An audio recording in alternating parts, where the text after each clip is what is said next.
खबर कुशीनगर से है।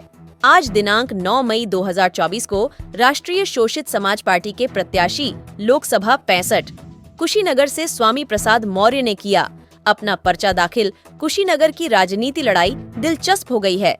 देखना यह है कि 1 जून को जनता किसको चुनती है अपना सांसद। कांग्रेस की तरफ कोई बयान नहीं आया, समाजवादी पार्टी की तरफ से भी कोई ऐसा बयान नहीं आया। देखिए, मैं क्योंकि भारतीय जनता पार्टी के 10 साल के कार्यकाल में देश का करोड़ों करोड़ नौजवान बेरोजगार हो गया, सरकारी नौकरियां छीन ली गईं, आज महंगाई से आम जनता का जीना हराम हो गया, किसानों को लाभकारी मूल्य देने का वादा करने वाले लोग लाभकारी मूल्य तो दे नहीं पाए, एमएसपी तक की घोषणा नहीं कर पाई और एमएसपी की मांग पर बुरी तरीके से लाठियां चटकाई गई, बरसाई गई, रास्ते में कील कांटे बिछाए गए, दुश्मनों जैसा व्यवहार किया गया। ग्रामीण क्षेत्र के छोटे हमारे मध्यम व्यापारी हैं, जिन लोगों ने कभी भाजपा को वोट और नोट दोनों दिया था, उनका भी शोषण पहले जीएसटी के माध्यम से हुआ और आज ईडी के माध्यम से हो रहा है। यही नहीं, आज अनुसूचित जाति, जनजाति और पिछड़ों का आरक्षण शून्य और निष्प्रभावी कर दिया गया है। आज भारतीय संविधान भी बदलने की फिराक में है भारतीय जनता पार्टी, और यहाँ तक कि ये पहली ऐसी विफलतम सरकार है जिसने देश को बेचने का पाप किया। देश के सभी बंदरगाह बेच दिए गए, एयरपोर्ट बेच दिया गया, एयर इंडिया बेच दिया गया, यहाँ तक कि सभी रेलवे स्टेशन बेच दिए गए, कई दर्जन ट्रेनें भी अदानी और अंबानी को दे दिया गया, LIC जैसी बड़ी संस्था बेच दी गई, जिसमें नौजवानों को सरकारी नौकरियां कभी मिलने की उम्मीदें थी, निजी हाथों में बेचकर मोदी सरकार ने नौजवानों के अरमानों पर पानी फेरने का काम किया है। यही नहीं, आज लोकतंत्र को कुचलने का भी दुस्साहस यह सरकार कर रही है।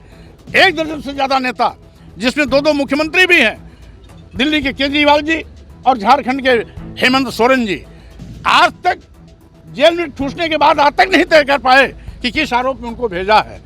यानी बदले की भावना से विपक्ष की आवाज दबाई जा रही है।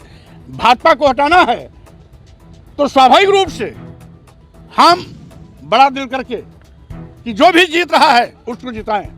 जहां पर जिताऊ प्रत्याशी इंडिया अलायंस का है उसे जिताएं। जहां कहीं भी बीएसपी का कोई कैंडिडेट जीतने की हालत में है या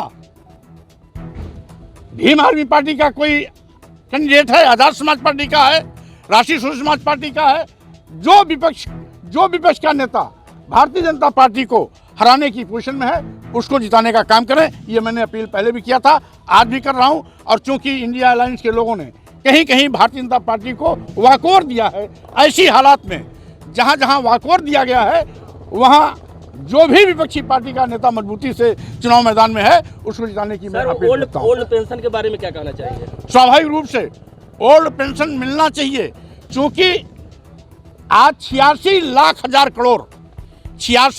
हजार करोड़ कुछ चंद उद्योगपतियों का इस सरकार ने माफ किया। कुछ चंद उद्योगपतियों, जिसमें 40-45 बड़े उद्योगपति हैं, उनका कर्जा माफ किया। नॉमिनेशन दाखिल किया है, नीचे कीजिए और नीचे करिए ना। राष्ट्रीय शोषित समाज पार्टी, जिसका भी कुछ दिन पहले ही मैंने सार्वजनिक घोषणा की थी, आज कुशीनगर जनता की बेहद चाहत और मांग को देखते हुए मैंने कुशीनगर लोकसभा से प्रत्याशी के रूप में पर्चा भरने का काम किया है। और कुशीनगर की जनता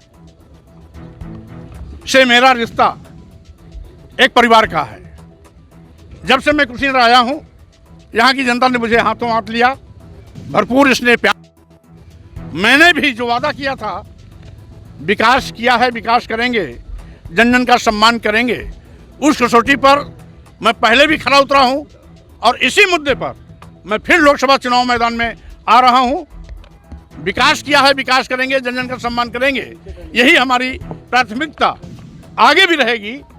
और जिस तरीके से अपार जन समर्थन कुशीनगर की जनता का मुझे मिल रहा है, हमें पूरा विश्वास है कि कुशीनगर की जनता अपने प्रतिनिधि के रूप में, सांसद के रूप में मुझे पार्लियामेंट जरूर भेजेगी।